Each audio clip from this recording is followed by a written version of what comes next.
पहले देखते हैं हार्ट क्या है। ये देखिए मैं ड्रॉ करता हूं, ये कौन है, हम और आप। ये है हमारा पूरा बॉडी, और ये देखिए हार्ट है, यहाँ पे हार्ट होता है। कितना बड़ा हार्ट का साइज होता है, करीब करीब 300 ग्राम वजन होता है इसका। एक समझ लीजिए एक एप्पल के जितना हार्ट होता है। ये पंप करता रहता है, और ये जब पंप करता है तो यहाँ से ब्लड पूरे शरीर को जाता है। मैं हार्ट को थोड़ा बड़ा करके दिखाता हूँ। ये जो हार्ट है ये 70 बार हर मिनट में पंप करती है। 1 घंटे में 4300 बार, और 24 घंटे में करीब 1 लाख बार पंप करती है। और हर बार ये जब पंप करती है इससे ब्लड निकलती है, और ब्लड पूरे बॉडी को जाती है। बॉडी के हर पार्ट को ब्लड मिल जाता है। देखते हैं, हार्ट को थोड़ा बड़ा करके दिखाता हूं। देखिए आप, ये देखिए ये हार्ट है बड़ा करके, और हार्ट जब पंप करती है तो इससे एक ट्यूब निकलती है जिसका नाम है एओर्टा। ये 1 इंच मोटी होती है, और ये ब्रांच पूरे बॉडी को एक एक ब्रांच देते रहती है। देखिए पहला ब्रांच राइट हैंड को दिया, फिर ब्रांच ब्रेन को दिया, फिर लेफ्ट हैंड को दिया, फिर ये यू टर्न लिया और हार्ट के पीछे से नीचे उतरता गया। और अब देखिए इधर पेट में निकला, इधर लीवर को, इधर स्टोमक को, और फिर इधर दोनों किडनीज को दिया, फिर इंटेस्टाइन्स को दिया, और फिर अल्टीमेटली दोनों पैरों को दे दिया। मतलब एक बार हार्ट ने पंप किया, ब्लड पूरे बॉडी को पहुंच गया। अब जब हार्ट पूरे बॉडी को ब्लड दे रहा है, ब्लड से बॉडी को क्या मिलता है, ऑक्सीजन। अच्छा, पूरे बॉडी को ऑक्सीजन जरूरत है, हार्ट को खुद के लिए भी तो ऑक्सीजन जरूरत है। अब देखते हैं हार्ट अपने लिए क्या लेता है। हार्ट अपने लिए 3 ट्यूबें ले लेता है, और इनके नाम है कोरोनरी आर्टरीज। देखिए मैं दिखाता हूं, एक ये राइट साइड में है, इसका नाम है राइट कोरोनरी आर्टरी। ये ट्यूब कितनी मोटी होती है मैं आपको बताऊं, ये करीब करीब एक बच्चे पेंसिल से लिखते हैं इतना बड़ा होता है हार्ट का जो ये ट्यूब्स होते हैं उनके साइज। एक का नाम है RCA, राइट कोरोनरी आर्टरी। ये है राइट वाली ट्यूब। लेफ्ट में 2 ट्यूब है, और ये दोनों ट्यूब को यहाँ पे दिखाता हूँ। देखिए एक ट्यूब पहले निकला, एक पीछे की तरफ घूम के चली गई, इसका नाम है लेफ्ट सर्कमफेरेंस, और एक है LAD, लेफ्ट एंटीरियर डिसेंडिंग। ये देखिए ये ड्रॉ कर रहा हूं यहाँ पे। ये जो 3 ट्यूबें हैं, एक का नाम है RCA, एक का नाम है LAD। LAD का मतलब है लेफ्ट एंटीरियर डिसेंडिंग, और एक है लेफ्ट सर्कमफेरेंस। ये पीछे की तरफ घूमते हुए जाता है, सर्कमफेरेंस मतलब घूम के जाना, अराउंड द हार्ट जाती है। ये जो 3 ट्यूब है इनके नाम है कोरोनरी आर्टरीज। अब हार्ट की बीमारी में होता है क्या मालूम है, यही ट्यूब के अंदर चर्बी जम जाती है, कोलेस्ट्रॉल जम जाती है। मतलब ये चर्बी हम जमाते हैं, भगवान नहीं जमाती, हम जमाते हैं। और ये ब्लॉकेज जब बढ़ने लगती है तो नेचुरली आप समझ सकते हैं हार्ट की सप्लाई धीरे धीरे कम हो जाती है। चलिए इस ब्लॉकेज को थोड़ा बड़ा करके दिखाता हूं। देखिए हार्ट की ट्यूब को थोड़ा बड़ा करके दिखा देता हूं मैं आपको। ये ट्यूब है मान लेते हैं। अब देखिए ब्लॉकेज कैसे होती है ट्यूब के अंदर। ये ब्लॉकेज कब से शुरू होती है सोचिए, ये ब्लॉकेज शुरू होती है करीब करीब हमारी उम्र जब 20 साल की हो जाती है। आप समझ लीजिए बच्चा जन्मता है इतना छोटा होता है, धीरे धीरे बढ़ता रहता है, बढ़ते बढ़ते जब तक वो 18 साल तक होता है तब तक चर्बी खाए कोई प्रॉब्लम नहीं है, क्योंकि ये चर्बी आपकी ग्रोथ, बच्चों का ग्रोथ करने में हेल्प करता है। बट 18 साल के बाद ये वाली ग्रोथ खत्म। अब ग्रोथ कहां की शुरू हो गई, अब शुरू हो गई या तो मोटापा वाला ग्रोथ या हार्ट के अंदर की ब्लॉकेज की वाली ग्रोथ। तो अब हमें कौन सा चाहिए, दोनों ही नहीं चाहिए। अब देखते हैं ये ब्लॉकेज शुरुआत कहां से हुई। शुरुआत तो पहले 1% से ही होगा। देखिए ये छोटा सा ब्लॉक हुआ, थोड़ा सा ब्लॉक हुआ, 20 साल की उम्र है। अब धीरे धीरे ये ब्लॉकेज बढ़ता जाएगा। ये देखिए ब्लॉकेज और बढ़ गई, ये और थोड़ा ब्लॉकेज बढ़ गया, जैसे जैसे टाइम जाता गया ब्लॉकेज बढ़ती गई। अब देखिए 50% ब्लॉकेज हो चुकी है। अच्छा, मरीज को पता ही नहीं ये ब्लॉकेज बढ़ता जा रहा है, क्योंकि 50 में उसके पास अभी 50 खुली है, कोई दिक्कत नहीं है। धीरे धीरे और ये ब्लॉकेज बढ़ी। अब देखिए 60-70% ब्लॉक हो गया, अभी भी मरीज को मालूम नहीं। ये अब 80% जब ब्लॉक हो जाती है तब मरीज को पता चलता है वो हार्ट का पेशेंट हो चुका है। क्यों, 80 के बाद मरीज को तकलीफ हो जाती है। आप सोच के देखिए 80 के बाद क्यों, क्योंकि 80 के बाद जो 20 रह जाती है, 20 रह जाती है, वो हार्ट के लिए काफी होता है। आप सोचिए हमारी हार्ट की जरूरत क्या होती है। एक आदमी बैठा है, उसकी हार्ट की जरूरत सबसे कम है, क्योंकि हार्ट की स्पीड बहुत कम है। उसको जरूरत है 10%। अगर वो चलना चाहे तो उसको 20% जरूरत है। और एक आदमी चल रहा है, घूम रहा है, गाड़ी चला रहा है, सीढ़ियां चढ़ रहा है, तो उसका 20% से काम निकल जाता है। तो एक बात सोच लीजिए, जो घूम फिर रहा है उसको कोई तकलीफ नहीं है, 80 ब्लॉक है, उसको पता ही नहीं वो हार्ट का पेशेंट है। मतलब कोई आदमी अगर चल फिर सकता है, इसका मतलब उसके पास 20% तो पक्का ही खुला हुआ है। तो 80 ब्लॉकेज तक पेशेंट हमारे पास यूजुअली नहीं आता है। जब कोई मरीज आके ये बोले कि डॉक्टर साहब मैं जब चलता हूं तो मेरे छाती में दर्द होता है, भारीपन होता है, तो मैं समझ जाता हूं ये हार्ट का पेशेंट है, और 80 से ऊपर ब्लॉकेज करीब करीब हो चुकी है। तो हमारे पास कब पहुंचेगा पेशेंट, 80 के बाद। आप ये सोच के चलिए जो आप हार्ट के पेशेंट नहीं हो उनमें से सबके 0 ब्लॉकेज नहीं है। ये ब्लॉकेज हो सकता है कोई का 10 हो, कोई का 20 हो, कोई का 30-40, कोई का 50-60, कोई का 70-80, और तब तक उनको मालूम भी नहीं।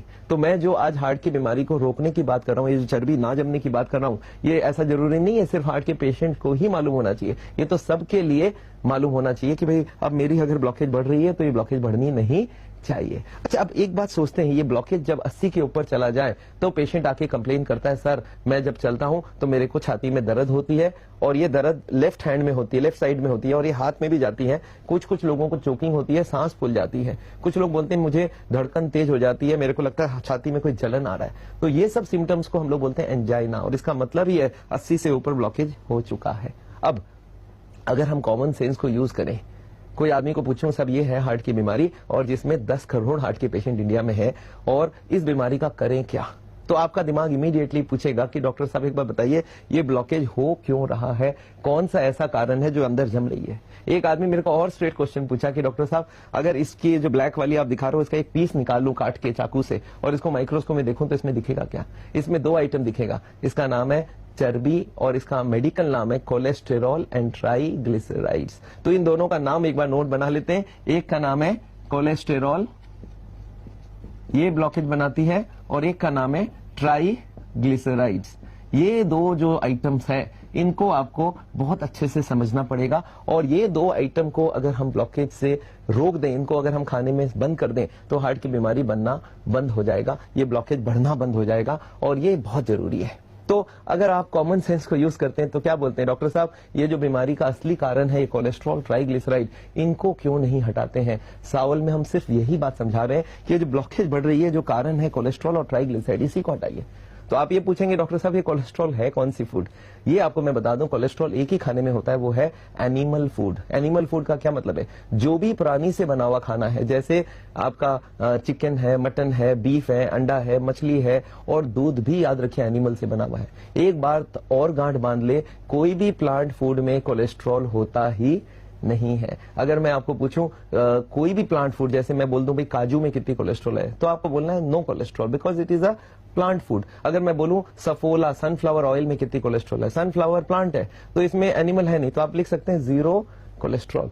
तो मतलब ये जो तेल है वो कोलेस्ट्रॉल नहीं है। तो आप पूछते हैं सभी तेल फिर कौन सा चीज है, ये है ट्राइग्लिसराइड्स। याद रखिएगा तेल का जो मेडिकल नाम है वो है ट्राइग्लिसराइड्स। तो आप बोलेंगे सर फिर तेल तो नहीं लेना चाहिए, मैं बोलूंगा यही तो हार्ट की बीमारी का असली जड़ है, ये तेल और ये कोलेस्ट्रॉल, ये ट्राइग्लिसराइड और कोलेस्ट्रॉल, अगर इन दोनों को आपने बंद कर दिया तो हार्ट की बीमारी रुक जाएगी, बढ़ नहीं सकती। और अगर सप्लाई पूरी की पूरी बंद कर दी तो ना सिर्फ बीमारी रुक जाएगी, बीमारी अंदर से निकल के आएगी, थोड़ी कम हो जाएगी ब्लॉकेज, और यही हम आपसे चाहते हैं कि ब्लॉकेज बढ़ाना बंद करो। अगर तेल की बात करते हैं तो लोग मुझे पूछते हैं सर ये तेल जम क्यों रहा है। मैं आपको बताता हूं, आप खाने में किचन में जब खाने में तेल यूज करते हैं, आप एक काम कीजिए, शाम को किचन में जाइए और जहां खाना बना है गैस की चूल्हा जो है उसके बगल वाले टाइल में हाथ लगा के देखिए हाथ में क्या जम रहा है। आप देखेंगे हाथ में कुछ गीला गीला सा कोई ग्रीजी आइटम जम रहा है, वो क्या है, तेल है। अच्छा, लेडीज लोग उसको साबुन लगा लगा के शाम को साफ करती है।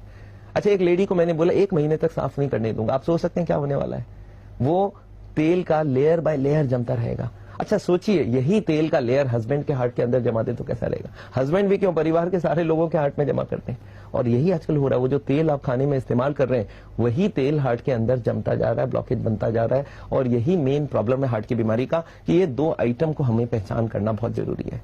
पर अनफॉर्चुनेटली हमारे जो हार्ट के हॉस्पिटल है, जो कार्डियोलॉजिस्ट है, उनको इन दोनों से कोई मतलब नहीं हो। बोलते हैं भाई देखो आप ब्लॉकेज बढ़ाओ, हमें कोई प्रॉब्लम नहीं, हम इनकी बात ही नहीं करेंगे, जब आपकी ब्लॉकेज बढ़ जाए तब हम बाईपास सर्जरी कर देंगे, तब हम एंजियोप्लास्टी कर देंगे। ये मेरे को बहुत गलत लग रहा है। मेरे को लग रहा है जो हार्ट के पेशेंट्स को पहले तो ये बता देना चाहिए कोलेस्ट्रॉल है क्या चीज, ट्राइग्लिसराइड है क्या चीज, तो उसकी हार्ट की ब्लॉकेज बढ़ना बंद हो जाए और हार्ट की बीमारी बढ़ेगा नहीं, तो आपको डरने की कोई जरूरत नहीं है। एक बार सोच के देखिए ये हार्ट अटैक रोकना कैसे है। एक आदमी को मैं कभी कभी पूछ लेता हूं, एक नोट की गड्डी है और उसमें रबर बैंड लगा है, मैं नोट घुसाए जा रहा हूं, तो रबर बैंड का क्या होगा, खींचता जाएगा, रबर बैंड एक दिन बस्ट हो जाएगा। अगर मैं बोलूं कि रबर बैंड ना बस्ट हो उसके लिए क्या करना है, तो आपके पास इमीडिएटली आता है कि डॉक्टर साहब फिर नोट घुसाना बंद करो। मतलब अगर इसके अंदर मैं और कुछ कोलेस्ट्रॉल और फैट ना घुसाऊं तो फटने का चांस नहीं है। मैं एक स्टेप और आगे जाता हूं, कुछ नोट निकाल लेते हैं। आप सोचिए अगर ब्लॉकेज के अंदर से कुछ नोट निकाल लें, कुछ फैट निकाल ले, तो हार्ट अटैक के चांसेस क्या है, फिर कोई चांस नहीं है। ये एक सिंपल लॉजिक आपको समझना होगा कि नोट की गड्डी से मैं नोट निकाल रहा हूं, रबर बैंड ढीला हो रहा है, अब फटने के चांस और यही मैं हजारों लोगों को सिखा रहा हूं कि अगर आपकी ब्लॉकेज 70 है, 80 है, 90 है और अभी तक हार्ट अटैक नहीं हुआ है, और अगर आपने ये कोलेस्ट्रॉल ट्राइग्लिसराइड को एकदम खत्म कर दिया और इसके अंदर से सप्लाई, बॉडी को सप्लाई बंद कर दिया कोलेस्ट्रॉल ट्राइग्लिसराइड का, तो बॉडी क्या करेगा, अंदर से जो कोलेस्ट्रॉल ट्राइग्लिसराइड है उसको निकाल लेगा, और अगर वो निकाल लेगा तो रबर बैंड ढीला हो गया, हार्ट अटैक के कोई चांस नहीं है। इसके लिए क्या करना होगा कि खाने में तेल एक बूंद भी नहीं देना है। अगर not a single drop of तेल दिया जाए तो हमारा असली काम तो हो जाएगा कि एक हमारे अंदर जमना बंद हो जाएगी। और दूसरा है कि कोलेस्टेरॉल, नॉन वेजिटेरियन फूड बंद कर दो। अमेरिका के प्रेसिडेंट है क्लिंटन, मुझे याद है 2004 में उनकी बाईपास सर्जरी हुई और मेरे पास लोग आके बोले सर देखिए क्लिंटन ने बाईपास सर्जरी किया, नई ट्यूब लग गई। पता चला 6 साल बाद 2010 में उसकी फिर से ब्लॉक हो गई, अब इस बार उन्होंने स्प्रिंग लगा लिया। जब उनको रियलाइज हुआ कि स्प्रिंग फिर से बंद होने वाली है, तब ये जाके मिले अमेरिका में हमारे जो वहां पे कोलीग्स हैं डॉक्टर डीन ऑर्निस से, और ऑर्निस ने उनको बताया कि नहीं, अब ब्लॉकेज बढ़ाने वाला प्रोसेस को ही बंद करते। उन्होंने बोला सर 2004 में हमको ये बता दिया जाता तो मेरे को बाईपास की जरूरत ही नहीं पड़ती। तो उन्होंने अल्टीमेटली CNN टीवी में बताया कि ब्लॉकेज मैं अगर पहले ही हटा लेता, ब्लॉकेजिंग प्रोसेस रोक देता तो हमारा काम बन जाएगा। तो याद रखिए ब्लॉकेजिंग प्रोसेस बंद करने के लिए 2 चीज, कोलेस्टेरॉल एंड ट्राइग्लिसराइड। तो अगर बिना तेल के, बिना कोलेस्ट्रॉल और बिना तेल के ट्राइग्लिसराइड के अगर हम खाना बना सकते हैं तो हार्ट की बीमारी को रोका जा सकता है और उसको रिवर्स भी किया जा सकता है।